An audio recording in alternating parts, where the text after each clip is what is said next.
नमस्कार दोस्तों, कैसे हैं आप सब। आज थोड़ी पढ़ाई से इधर मतलब थोड़ा पढ़ाई वाली बात चलेगी, बट उनकी बात चलेगी शायद जिनकी बात करना बहुत जरूरी हो। ठीक है, वो जिनके हाथ में रिजल्ट नहीं है, यानी 2025 प्रीलिम्स भी लगभग हाथ से निकल चुका है। बस ऐसे ही मेरे दिमाग में एक बैग रैंडम गया कि यार कि हमको एटलीस्ट ये बताने और ये बात करने की कोशिश करनी चाहिए कि वो क्या करे जिनका प्रीलिम्स रुक गया है या पिछला एक दो प्रीलिम्स रुक जा रहा है। पहले तो ये होप होता है कि ठीक है इस बार प्रीलिम्स निकलेगा तो हम लोग 3 साढ़े 3 4 महीने का जो 4 साढ़े 4 महीने पिछले 24 और 25 में टाइम मिल रहा है मेंस के बीच में, इस टाइम का यूज करके हम मेंस अच्छी तैयार कर सकते हैं। ठीक है, मतलब अच्छे से रिजल्ट लेने लायक, क्योंकि 21 और 22 की बात करूं, 23 की भी बात करूं तो लगभग 100 दिन के टाइम मिले थे, बट 24 में आप देखिए अच्छे खासे टाइम मिले, 25 में भी जैसे टाइम मिल रहा है लग रहा है कि लगभग 4.5 से 5 महीने का टाइम आ जाएगा आपके हाथ में। तो क्या करें हम, क्योंकि इस बार तो ऐसा लगा था, बहुत सारे एस्पिरेंट्स की ऐसी मनसा होती है कि मतलब इस बार अगर प्रीलिम्स हो गया तो हम मेंस मैनेज कर लेंगे, बट होता क्या है कि फिर वही एक बाउंड्री वाली इलाका, कुछ बेसिक सी गलतियां, और हर बार वो प्रीलिम्स हर बार की तरह इस बार भी लगभग तय हो गया है कि रुक जाएगा। आप सब अपनी मनस्थिति अच्छी तरीके से जानते हैं। देखो यार, एक भाई के तौर पे मैं यहाँ पे नॉर्मली आपसे बात करने की कोशिश करूंगा कि जो मुझे एक रैंडम लगा कि यार हमको क्या करना चाहिए या क्या चीजें सोचनी चाहिए। क्योंकि नो डाउट की एक चीज समझो, जिनका यूपीआरओ का भी प्रीलिम्स नहीं है, सॉरी मेंस नहीं है, और जिनका यूपी पीसीएस का भी मेंस नहीं है, उनके साथ ये डिलेमा की स्थिति क्या है कि आने वाला समय, क्योंकि फॉर एग्जांपल अप्रैल में पेपर हो या मई में पेपर हो या जून में पेपर हो, ठीक है, एक एक चीज उठाते हैं। पहली बात ये कि अगर प्रीलिम्स लगातार नहीं हो रहा तो हमारे साथ दिक्कतें क्या है कि हमको पता है यार कि हमारे पास अभी फॉर एग्जांपल एक चांस है अप्रैल में पेपर होने का, एक मई में और एक जून में। मैक्सिमम चांस है कि आपका पेपर मई में हो, ठीक है, मई के बाद से थोड़ा चांसेस जून का भी है। ठीक है, कुछ लोग मान रहे हैं कि पेपर आपका अप्रैल में भी हो सकता है, तो मेरा मानना है कि 10% चांस है अप्रैल में होने का, 10% चांस है जून जाने का। ठीक है, या हम लोग इसको 20 भी कर सकते हैं, ठीक है 20 भी कर सकते हैं, बट 70% आपका चांस है आपका जो प्रीलिम्स होगा वो मई में होगा। तब तुक्केबाजी करते हैं, मतलब एक अपने दिमाग से सोचने की कोशिश करते हैं। हम कहते हैं चल भाई कि मान लेते कि हम ना इधर ना उधर, हम मान लेते हैं 15 मई को पेपर हो, मान लेते हैं एग्ज्यूम कर लेते हैं अपने दिमाग में कि 15 मई को रविवार है और 15 मई को आयोग ने अपना डेट दे दिया कि भाई हम प्रीलिम्स कराने वाले हैं। एक समझने की कोशिश करते हैं। तो हमारे पास 2026 में कितनी टाइम मिल गया, तो 2026 में हम अगर औसत बात करें तो हमारे पास 4.5 मंथ मिल गया, 4.5 महीने का टाइम हमारे पास यहां मिल गया। और नवंबर हमारा चल रहा है, हम मान लेते हैं कि भाई कि हमारा नवंबर 10 दिन बीत गया, ठीक है 20 दिन हमारे पास है, तो 20 डेज हमारे पास नवंबर भी है, ठीक है, और एक पूरा दिसंबर है। तो हम क्यों ना, चलो हम इसको सीधा सीधा 6 मंथ 10 डे, लगभग 6 मंथ 10 डेज का टाइम है आपके पास, 6 मंथ 10 डेज मिनिमम आपके आगामी प्रीलिम्स में आपके पास समय है।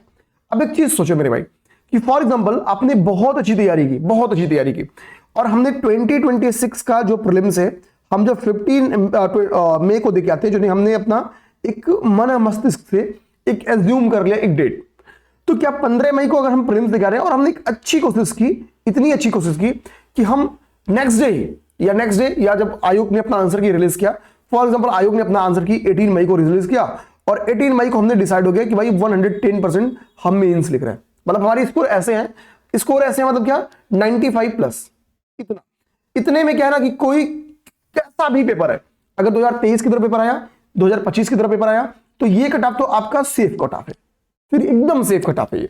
ठीक है, ध्यान रखना, पेपर थोड़ा 24 की तरफ जाएगा, वैसा जाएगा तो मान लो कि 80 के अराउंड आपका कट ऑफ सेफ रहेगा। ठीक है, 24 की तरफ हम अभी इसको टारगेट करते हैं कि भाई हम मानते हैं कि पेपर इसी पर निकलेगा, कि 24 एक एक्सेप्शनल पेपर था।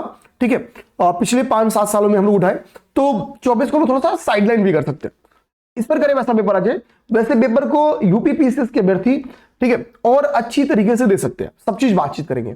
हम मानते हैं कि हमारा इतना गया और हम श्योर हो गए, और मान लो दुर्भाग्य से आयोग का एक न्यूज है ना कि आयोग अपना कैलेंडर फिर से सही करने की कोशिश कर रही है, तो चांस है कि आपको, क्योंकि इस बार आयोग के पास आरओ का लोड था, 15 मई आते आते आपको पता है आयोग के पास आरओ का कुछ लोड बचेगा नहीं, मार्च तक आयोग अपने मैक्सिमम लोड से निवृत्त हो जाएगी, मैक्सिमम लोड से। तो आयोग पूरी कोशिश करेगी कि भाई इस परीक्षा को जल्दी कराओ। ठीक है, तो जून जुलाई अगस्त, मेरा मानना है मान लो कि 15 अगस्त से आपका मेंस स्टार्ट हो गया। आप बोलोगे सर 15 अगस्त कैसे होता है, हम एज्यूम करते, फिर जब सब चीज सोच ही रहे हैं तो माना कि 15 अगस्त से आपका मेंस हो गया, 3 महीना। चलो 15 अगस्त को हटा के हम मान लेते हैं 1 सितंबर, हमारा मीन 3.5 महीने का टाइम मिल गया, 01 सितंबर। क्योंकि 100 दिन से मेरा मानना है कि आयोग अगर अपने कैलेंडर को ईयरली फिट करना चाहेगी तो 100 दिन से ज्यादा तो नहीं देगी, ठीक है। अब आप 1 सितंबर को मेंस लिखना स्टार्ट किए, फॉर एग्जांपल 5 सितंबर तक आपका मेंस हुआ, 2.5 से 3 महीने आयोग की कॉपी चेक करने में लगी, ठीक है। अक्टूबर, नवंबर, दिसंबर में आपका रिजल्ट आया और इंटरव्यू होते होते आपका नेक्स्ट मार्च में फाइनल रिजल्ट आएगा। और आयोग हमेशा यही करती है कि मार्च में इसके पहले वाले साल का रिजल्ट निकाल दो, मतलब कि फॉर एग्जांपल 26 का रिजल्ट है तो 27 मार्च तक सिलेक्शन करा दो, ठीक है। दिवाली और होली के साथ सिलेक्शन लोगों को दिलवा दो और फिर अप्रैल या मई में प्रीलिम्स ले लो, ठीक है ना। तो आयोग अपना कैलेंडर इसी हिसाब से पाएगी। अब हमारे साथ पास एक चीज समझने को क्या आता है कि एक तो क्या था कि प्रीलिम्स नहीं हो रहा लगातार, बातचीत करेंगे इस पे। हम मान लो कि फॉर एग्जांपल अपने आप को ये मानते थे कि भाई ठीक है, हमारे पास ये 4-5 महीने अगर हमारा प्रीलिम्स निकलता तो हम 5 महीने अच्छे मेंस पे काम करते।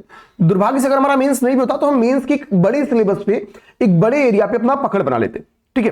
अब एक चीज समझो बात, हमारे पास 100 डेज के टाइम, मान लो फॉर एग्जांपल मान लेते हैं कि हमारे पास 100 डेज मेंस के लिए, तो क्या हम 100 डेज में अपनी मेंस इतनी अच्छी कर सकते हैं कि लगभग 800 मार्क्स आ जाए, लगभग 800 मार्क्स आ जाए। मतलब क्या है, आपके पास 8 पेपर्स हैं, ठीक है, यानी एवरेज 100 कर लेते हैं, किसी में 100 से माइनस होगा तो कहीं 100 से प्लस करके उसको बैलेंस कर लेना। आप इतने पे तो आप एसडीएम बन जाओगे, इतना अगर आप गया तो श्योर शॉर्ट एसडीएम बन जाओगे। बल्कि मुझे लगता है लास्ट टाइम 840 के राउंड का टॉप था, अभी तो 24 का नहीं है, 24 का तो रिजल्ट ही आने बचा है।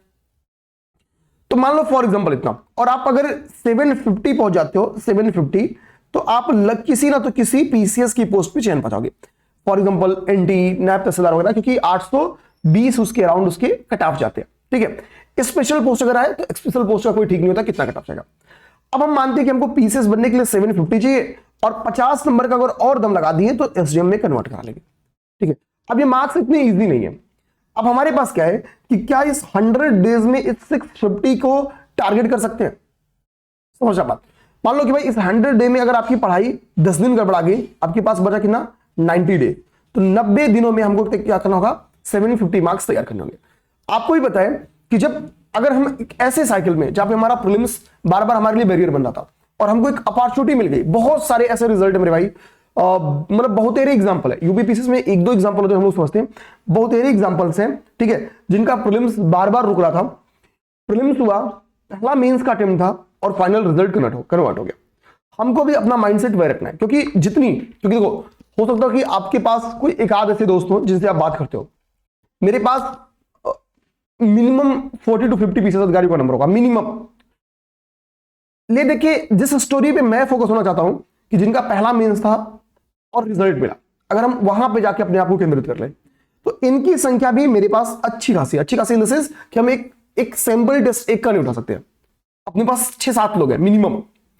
अब एक चीज समझो, उनके साथ एक अच्छी बात थी जो मैं आपके साथ शेयर जरूर करना चाहूंगा कि मेंस के उन्होंने एटलीस्ट उन्होंने ये डिसाइड किया कि भाई हमको मेंस में पढ़ना क्या है अगर मेरा प्रीलिम्स निकल जाए, ठीक है। तो कंक्लूजन पॉइंट आता है, जैसे मान लो अभी जब सबका मेंस है तो मैं मेंस की तैयारी करा रहा हूं, तो हमने उनसे क्या क्या बोला, पहला काम मैंने उन्हें बोला है कि भाई आप पीवाईक्यू कर जाओ, जिसमें कितने क्वेश्चन है, 640 क्वेश्चन है, ठीक है। मैंने उनसे बोला पहला काम आप ये टारगेट करो, इसको पूरी वैल्यू एडिशन करते हुए अपने आप को तैयार कर जाओ, वैल्यू एडिशन करते हुए जहां पे अपडेटेड डाटा लाना हो, जहां पे अपडेटेड करंट अफेयर ऐड करना हो, सब चीज करते हुए फ्लो चार्ट, जितनी भी चीजें आपके दिमाग में जाए, ठीक है, अच्छे से इसको तैयार कर जाओ।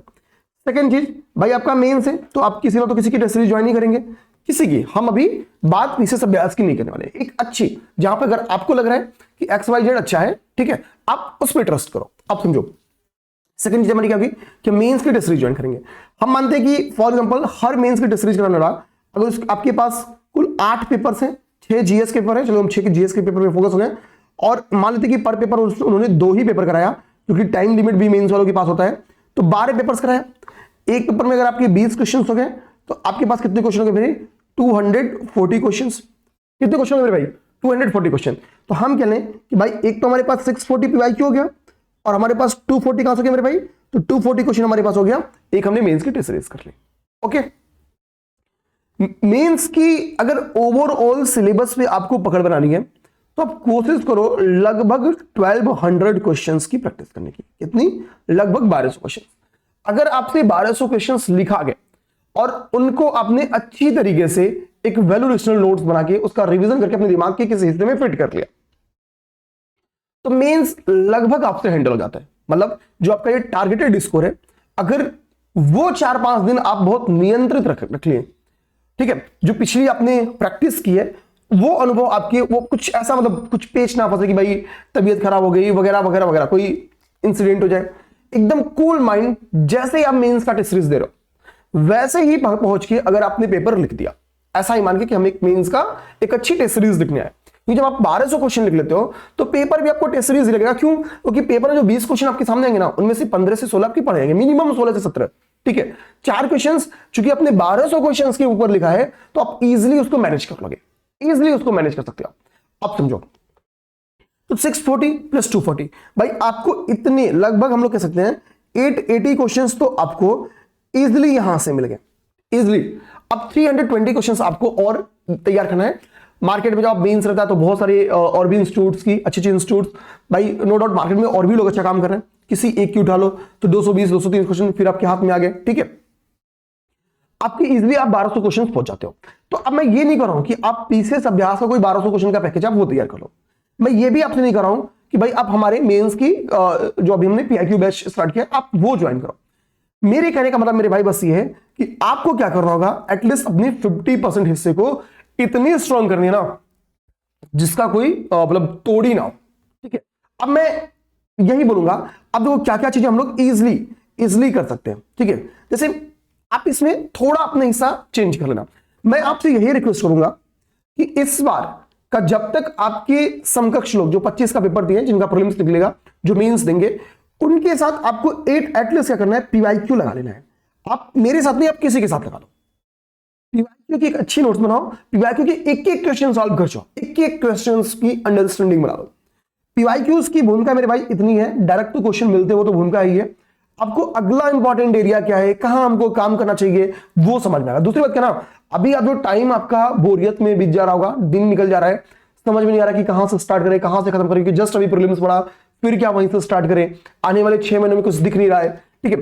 तो एक चीज से स्टार्ट करो, जब स्टार्ट करोगे थोड़ा मजा आएगा, काम बनेगा। कुछ और भी अच्छी चीज अपने पास रखते हैं, जैसे देखिए अभी गोरखपुर में क्या ना पुस्तक मेला लगा है, तो मैं गया वहां से पंचतंत्र लेके आया, थोड़ा पढ़ते हैं भाई, कुछ नया करते हैं, ठीक है। क्योंकि देखो जैसे फॉर एग्जाम्पल मान लो, अब मुझे क्या ना, मुझे ही प्रीलिम्स पढ़ाना है, मुझे मेंस पढ़ाना है, मुझे मेंस की टेस्ट सीरीज बनानी है, प्रीलिम्स की टेस्ट सीरीज बनानी है, तो बहुत सारे काम है। तो हम भी क्या करते हैं ना, अपने काम को बांटते हैं कि भाई ठीक है, इस ड्यूरेशन के बीच में हम प्रीलिम्स पे काम करेंगे, इसके बाद से मेंस पे काम कर लेंगे, ये टाइम्स बच रहे हैं तो थोड़ा सा भाई लोगों से बातचीत करनी है तो बातचीत कर लेते हैं, ठीक है।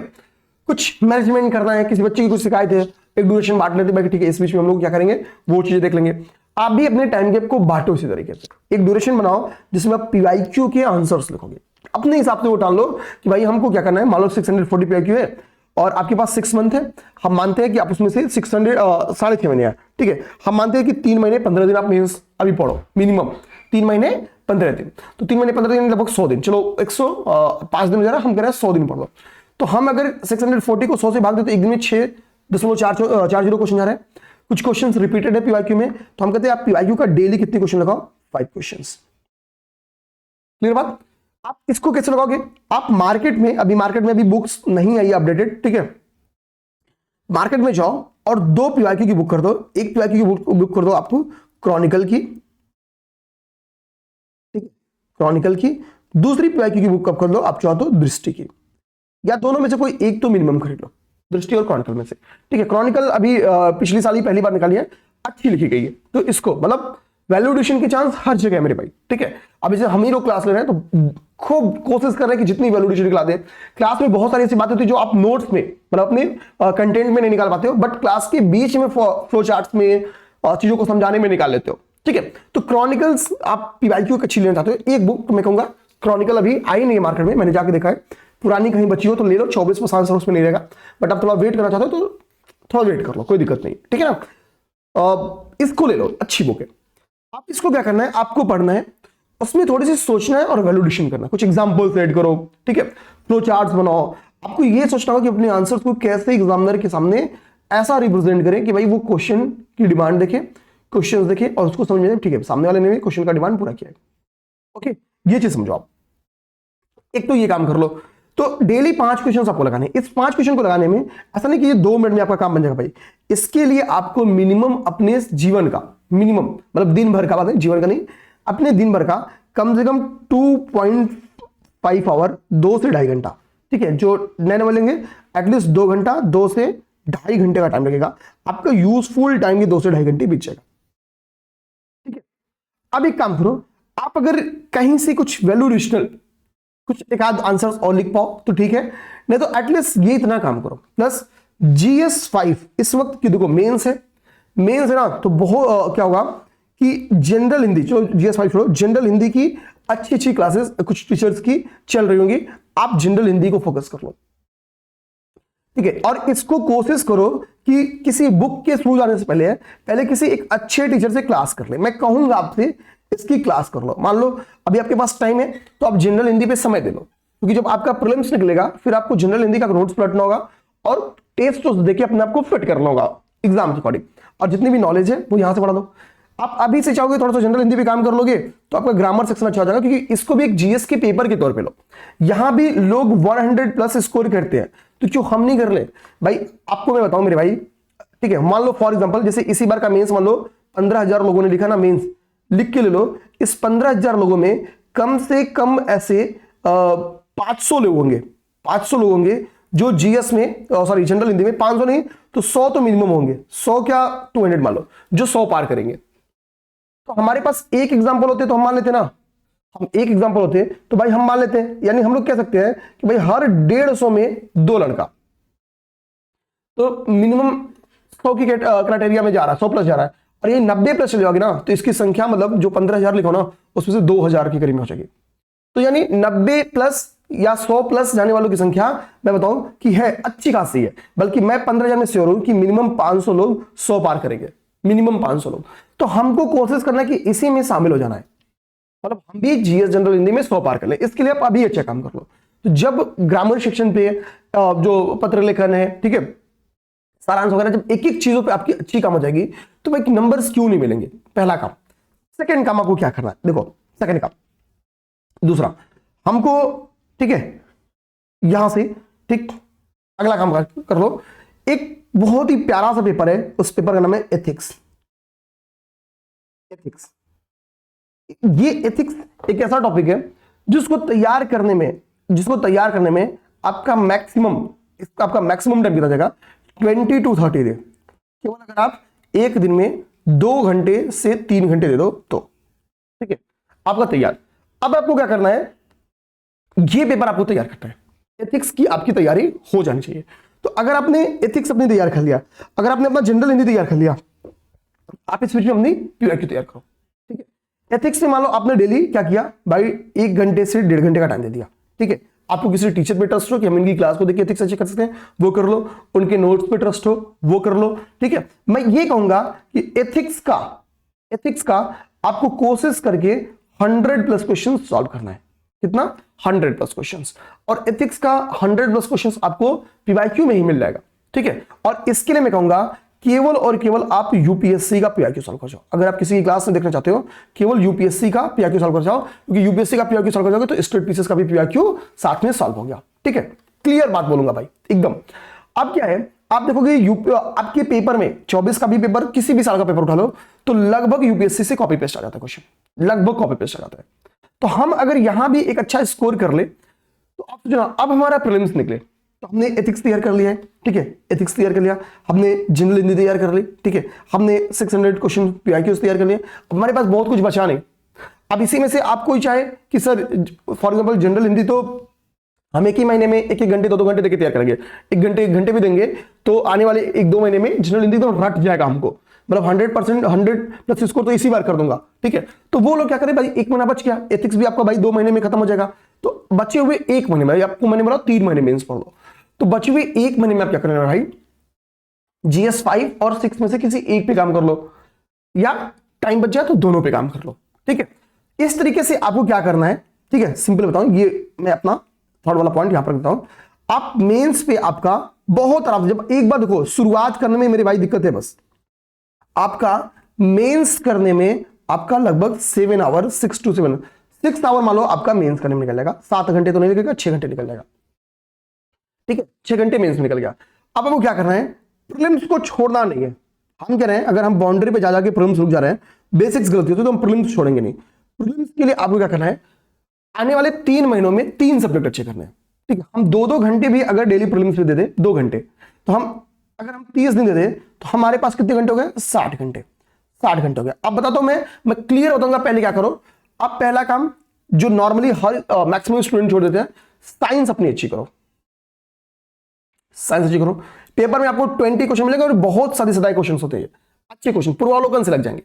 ठीक है, आप अपनी क्या करो, इन्वायरमेंट एंड इकोलॉजी अच्छी करो। छोटी छोटी सब्जेक्ट बता रहा हूं जो आप प्रीलिम्स के लिए अपनी अच्छी कर लो, इन्वायरमेंट एंड इकोलॉजी अच्छी कर लो। ठीक है, और तीसरी जो चीज मैं आपको बता रहा हूं यहां पे, ठीक है, आप चाहो, ठीक है, तो यहां पे अपनी एक और सब्जेक्ट अच्छी कर लो। फॉर एग्जांपल पॉलिटी अच्छी कर लो, पॉलिटी अच्छी कर लो। आप सोचो पेपर में पॉलिटी से भी 20 क्वेश्चन आएगा, इन्वायरमेंट से भी आपका कम से कम 10 क्वेश्चन आएगा। आप 50 क्वेश्चन अपने प्रीलिम्स के भी तैयार कर ले। ठीक, और ये काम आपको कब तक कर लेना है, ये काम आपको कर लेना है एग्जाम के 3 महीने, मतलब आने वाले 3.5 महीने का स्टार्ट है। केवल ये 2-2 घंटे करने से आपका भाई हो जाएगा। अब इसके लिए आप जिसकी मदद ले पाओ, किसी इंस्टीट्यूट की। अब एक चीज समझो, एक जो मैं रिक्वेस्ट आप सबसे करना चाहूंगा वो ये करना चाहूंगा, आप प्रीलिम्स की टेस्ट सीरीज ज्वाइन कर लो। इसकी ज्वाइन करने के पीछे का रीजन बताता हूं आपको। जैसे मान लो, जैसे मैं अभी जो प्लान करके बनाया हूं, जैसे मान लो मैंने अपने संडे का टेस्ट बनाया कि भाई कि आने वाले संडे में आपका पेपर है पॉलिटी का। जैसे अभी मैंने 2 वीक्स का गैप रखा है, मतलब अल्टरनेट संडे हमने पेपर रखा है। तो जो पॉलिटी में हमने 2 वीक का गैप रखा है, अब आप 15 दिन अगर अपनी पूर्वावलोकन, और पढ़ना भी क्या है इसमें, केवल और केवल मैं क्लियर आपकी स्क्रीन में लिख रहा हूं, पूर्वावलोकन, बिना किसी के दिमाग में कुछ क्वेश्चन डाले आप एक ही चीज पढ़ोगे, वो क्या है मेरे भाई, पूर्वावलोकन। मैं आपको एकदम संक्षिप्त कर देता हूं, कोई कुछ भी बोल ले, कुछ भी बोल ले, पूर्वावलोकन ही आप पढ़ो। और मैं आपको बताऊं, मैक्सिमम लोग जो आपको मना भी करते पूर्वावलोकन पढ़ने ना, वो मैक्सिमम पूर्वावलोकन ही पढ़ते हैं। ठीक है, तो आप पढ़ो। ठीक है, निश्चिंत होकर पढ़ो, क्वेश्चंस लगाओ, क्वेश्चन जो ना सॉल्व हो उसके एक्सप्लेनेशन को पढ़ो, अपने दिमाग में रखो, विश्वास करो चीजों पे। ठीक है, पॉलिटी, अब आपने पॉलिटी मान लो तैयार किया, अब पॉलिटी का टेस्ट दे लो। पॉलिटी का टेस्ट दिला गया, जैसे जैसे शेड्यूल है, शेड्यूल मान लो नेक्स्ट आपको कोई और सब्जेक्ट है, उस सब्जेक्ट को तैयार करो, आने वाले 15 दिन में उसका टेस्ट दे दो। अब आपके टेस्ट में अगर इतने स्कोर, नेट कितने बने लगे, 100, तो एक तो आपका साथ साथ प्रीलिम्स चला, आपको पता भी नहीं चला है। जब लोग फुल फ्लेज्ड अपने प्रीलिम्स में 3 महीने बाद लगेंगे, अब 3 महीने पहले, 3.5 महीने पहले प्रीलिम्स बंद कर देना, सॉरी मेंस बंद कर देना पड़ता। और ये 8 घंटे का जो टाइम है, 9 घंटे जो आपकी फ्लो बना पड़ने का, ये पूरी प्रीलिम्स पढ़ो और इतनी दम के पढ़ो। आप पैरेलल टेस्ट लगाते भी चल रहे हो, फिर आप जब लोग पार्ट टेस्ट देना आपके साथी स्टार्ट करेंगे, बाकी लोग जो नहीं कर रहे हैं, तब आप फुल टेस्ट देना स्टार्ट कर देना। ठीक है, चीजों को मैनेज करना स्टार्ट करोगे तो बेसिक गलतियां जो नहीं वाले क्वेश्चंस हैं, जो केवल वाले क्वेश्चंस थे कि कुछ छूट गए हैं, जो टर्म बेस्ड क्वेश्चन जैसे आइसोटोपोलॉजी क्वेश्चन है, बीच में कार्बन लिख दिया और गड़बड़ हो गया, ठीक है, ऐसे क्वेश्चंस आपसे नहीं गलत होंगे पेपर में। तो ये जो छोटी छोटी गलतियां हो जा रही है ना, ये भी पेपर में होने से बच जाएंगे। और विश्वास मानो, आपने ये काम कर लिया तो प्रीलिम्स श्योर है, आप 90 क्या, आप 100+ इजिली पहुंचोगे, इजिली हंसते खेलते। अब हम लोग बात करते हैं कि भाई अगर हमारा लगातार प्रीलिम्स नहीं हुआ तो क्यों। जैसे इस बार लोग, नो डाउट, आज ही एक मतलब एक लड़की हमसे गोरखपुर में मिली, उनकी भी सेम थी कि सर हर बार वो क्या है कि 8 क्वेश्चन 10 क्वेश्चन या 8-10 नंबर से प्रीलिम्स बार बार रुक जा रहा है। एक चीज देखो, इस बार भी जो स्पेशल पोस्ट है वो है, नेक्स्ट टाइम भी आपकी स्पेशल पोस्ट की संख्या जाती रहेगी। स्पेशल पोस्ट इस बार भी स्पेशल पोस्ट है, जैसे इस बार एलईओ वगैरह की पोस्ट है, हालांकि एलईओ बहुत ही ज्यादा स्पेशल पोस्ट है। ठीक है, सब लोग इसमें एलिजिबिलिटी नहीं पा पाते क्योंकि इसमें पोस्ट ग्रेजुएशन भी चाहिए। ठीक है, आई थिंक सोशियोलॉजी में, ठीक है, बहुत सारे सब्जेक्ट में ये मुद्दा नहीं था बात करने का। नेक्स्ट टाइम आपके पास स्पेशल सब्जेक्ट भी है, स्पेशल पोस्ट में आपके पास अपॉर्चुनिटी होता है। ठीक है, कि देखो कट ऑफ कम जाता है प्रीलिम्स का भी और मेंस का भी। स्पेशल पोस्ट में बहुत सारे तो ऐसे स्पेशल पोस्ट है, इसमें सोशियोलॉजी वगैरह से है, उनमें 10-10 क्वेश्चन प्रीलिम्स के कट ऑफ कम जाते हैं, 10-10 क्वेश्चन प्रीलिम्स के कट ऑफ कम जाते हैं, और मेंस के कट ऑफ 100-100 नंबर कम जाते हैं। एक तो आपके पास नेक्स्ट टाइम जैसे जो लोग के पास स्पेशल सब्जेक्ट है बीए में, सोशियोलॉजी वगैरह, उनके पास ऑप्शन है। ठीक है, सेकंड चीज है भाई, हमारा मान लो 8 क्वेश्चन से प्रीलिम्स रुका या 9 क्वेश्चन से प्रीलिम्स रुका, तो मान लेता मैं कि आपका 9 क्वेश्चन से प्रीलिम्स रुक गया, इतना ही मान ले रहा हूं भाई। मान लो अभी मार्केट में माहौल है कि 90 कट ऑफ जा सकता है और आप कहां पे हो, लगभग 80 पे हो, ठीक है, मैक्सिमम लोग जो अच्छे होंगे वो इसी ग्रुप, इससे ऊपर ही होंगे। अब 80 डाउन बहुत अच्छी बात नहीं है, किसी का हो सकता है कोई दुर्भाग्य से किसी की तबीयत खराब रही हो, अच्छा हो पढ़ने में, उसके बावजूद कोई 80 के अराउंड हो, तो मतलब वो आपका दुर्भाग्य था, ठीक है, आप इसी बार चीजें अच्छा कर लेते हैं। बट अगर मान लो आप 80 के इर्द गिर्द हो, 80 से डाउन होने के पीछे का रीजन कोई इंटरनल या एक्सटर्नल और काम है, मतलब आपकी पढ़ाई में लूपहोल नहीं है, मतलब आप किसी तनाव में थे, फैमिली कोई इश्यूज थी, एग्जाम सेंटर में जाते समय आपके साथ कोई दिक्कत हुई, तबीयत खराब था, इसकी वजह से कोई 80 उटी के रुक गया, तो ठीक है, आप मान चलो कि ठीक है मैं उसी लिस्ट में हूं, थोड़ा मैं मैनेज करता, तबीयत ऐसा कुछ दूर-दिन नहीं आता, तो हम अच्छा करते। तो आपको मान लो कि 9 क्वेश्चन सॉल्व निकालने हैं, ठीक है, 9 नोट से करना है। 9 नोट से करने के आपको केवल और केवल क्या करना है, जो आपकी 9 गलतियां हुई हैं उनमें से 6 क्वेश्चन सही करना है। कितना? 6 क्वेश्चन। 6 क्वेश्चन आपने सही किया तो 2 क्वेश्चन घर का निगेटिव बच गया। अब देखो केवल वही करके आप 8 क्वेश्चन सही करोगे। और आप जो भी लोग 80 के करीब हैं, आप महसूस करो आंख बंद करके कि आपके 6 क्वेश्चन पढ़े हुए बहुत इजी, कि आप थोड़ा दिमाग और भी अपने आप को वहां पे मैनेज कर लेते, या वो भूल चूक जो हुई वो ना हुई होती, तो क्या आपके पेपर में 6 क्वेश्चन होने से होते। हर पेपर देने वाला एक बार अपने दिमाग में रख ले, हमको इन्हीं चीजों के मेरे भाई जो आपको प्रीलिम्स का तरीका बताना उसके थ्रू ये वैसे ही मैनेज हो जाएंगे। तो आप प्रीलिम्स तो केवल उस मैनेजेबल एरिया से निकाल लोगे, जो आप एक्स्ट्रा पढ़ रहे हो वो पेपर में आपको एज देगा। मैं क्यों कहूं, इससे तो आप 90 पहुंचोगे, थोड़ा जो और काम करोगे उसे आप 100 भी क्रॉस करोगे। तो परेशान ना रहो, हमको बस अपनी कामी पे मेरे भाई काम करनी है। मुझे पता है जब लगातार प्रीलिम्स रुकता है, और सबसे बड़ा जब पढ़ के रुकता है, तो अंदर जो पेन होता है वो मैं फील कर सकता हूं, ठीक है। अब देखो जो क्लियर सी बात है, हमको इस चीज को अपने दिमाग में रखनी है, क्योंकि यार एक तो क्लियर सी काम है ना, जो पाने आए थे वो लेके जाएंगे, ठीक है। अपने जीवन का 5 साल 6 साल 4 साल देने के बाद वापस मुड़ने का कोई ऑप्शन ही नहीं है, ठीक, क्योंकि हम जहां पे नजदीक जा चुके हैं, यहां पे सफलता और असफलता कितनी है, 9 क्वेश्चन 8 क्वेश्चन 10 क्वेश्चन, यानी 7-8 कदम 9 कदम, इतने क्वेश्चन का ना गैप है। लेकिन हम कुछ और करने जाएंगे तो वहां पे तो पूरा गैप ही गैप है।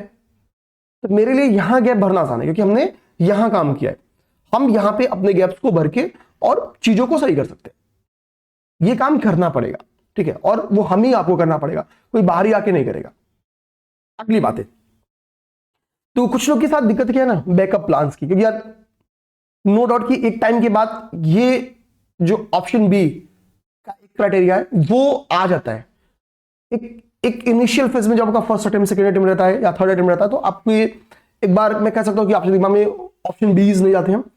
बट जब चीजें थोड़ी सी आपके अनुकूल की बजाय आपके प्रतिकूल हो जाए, तो दिमाग में एक बैकअप प्लान जाता है। तो बहुत सारे लोग बीएड वगैरह बहुत सारी चीजें कर लेते हैं।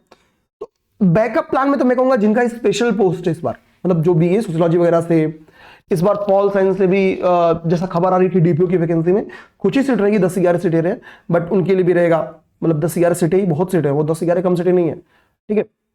पॉलिटिकल साइंस भी एलिजिबिलिटी है, तो अपॉर्चुनिटी तो मिल रही है। मतलब इस बार जो अच्छे बच्चे हैं, जो अच्छा परिश्रम अभी भी कर लेंगे, तो उनके साथ पीसीएस में ही ऑप्शन भी क्रिएट होता है स्पेशल सब्जेक्ट वालों के लिए, तो उनका तो बैकअप वहीं से जाएगा। सेकंड, मान लो यार यूपी पीसीएस में एक अच्छा बैकअप बना जाता है आरओ की परीक्षा को। मान लेते हैं हमसे इस बार मेरा आरओ चला गया, बट हम जीएस पे अच्छा काम कर रहे हैं, हमने जनरल हिंदी पे अच्छी काम की, मतलब ठीक है ना। अब मान लो कि आरओ की वैकेंसी आती है, ठीक है, तो हमारे लिए ऑप्शन बी बनेगा। हम इस बार की गलतियों से सीखेंगे और आरओ को अच्छा करने की कोशिश करेंगे, यही मैं बोलूंगा।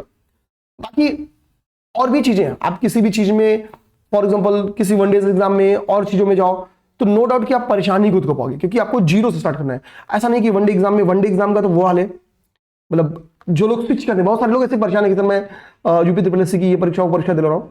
आप जीरो से अगर स्विच कर रहे हो वहां से, तो आप सोचो ना कितनी बड़ी दिक्कत की बात है। 2.5 साल 2 साल तो वहां भी 3 साल वैकेंसीज को क्लियर होने में लग जा रही है। यूपी पीसीएस में एटलीस्ट तब तक आपका 3 अटेम्प्ट हो जाएगा, समझे ना। तो आपके पास मैं यही कहूंगा कि इसी परीक्षा को अपना बैकअप बना लो। मतलब आप ध्यान रखो कि अगर आरओ की वैकेंसी आ गई तो यही मेरा बैकअप प्लान है, वरना हम इसी परीक्षा में पूरी एड़ी चोटी का जोड़ लगा देंगे। मैं यही कहूंगा मेरे भाई, आप अपने टेस्ट सीरीज को अपनी स्ट्रेटजी का तरीका मान लो कि हमको पढ़ के टेस्ट अच्छे देने हैं, जी तोड़ टेस्ट अच्छे देने हैं। जी तोड़ मतलब हमको अल्टरनेट संडे जो काला जो पेपर है उसको इतनी परिश्रम से देना है कि हम 100% स्कोर कर जाए, और इससे क्या होगा, हमारा सब्जेक्ट के प्रति जो समझ है वो बढ़ जाएगा। टेस्ट में जो नंबर आए बाहर में जाए, कोई दिक्कत की बात नहीं है, ठीक है। और बाकी जो मेंस के लिए बोला मेरे भाई वो चीज हमको करनी ही करनी होगी। ये बातें मुझे करना इसलिए जरूरी था क्योंकि ये पेन मैं फील कर रहा था हाल के दिनों में, चूंकि अच्छे खासे स्टूडेंट्स हम सबके पास है, तो ये दिक्कतें बार बार आ रही हैं और इसको मैं महसूस भी अच्छी तरीके से कर रहा था क्योंकि जिनका मेंस है, नो डाउट कि हम खुद भी मेंस पे काम कर रहे हैं, तो हम उनके लिए तो लगातार ही काम करेंगे, ठीक है, लगातार ही काम करेंगे भाई जब तक उनका मेंस नहीं हो जाएगा। बट उनकी बात कौन करेगा, ठीक है, जिनको बस एक केवल एक डायरेक्शन चाहिए, केवल एक दीपक जला के छोड़ दो, वो समझ जाएंगे वो करना है क्या है। बट ठीक है, तो कोई और डाउट्स है जो आपको लगे सर ये वाली बात भी थी, बता देना चाहिए था, आप बता देना, तो उस पर हम लोग बातचीत कर लेंगे, ठीक है। जिनके ये डाउट्स थे, ठीक है, एटलीस्ट कमेंट करके बताना कि हाँ सर यही दिक्कतें थी और अगर इसका सोल्यूशन मिल गया तो बहुत बहुत धन्यवाद फील करूंगा मैं, ठीक है, क्योंकि रैंडम मेरे दिमाग में आया कि मुझे इन पे बात कर लेना चाहिए ही चाहिए, ठीक है। तो चलिए मिलते हैं नेक्स्ट वीडियो में। जय हिंद।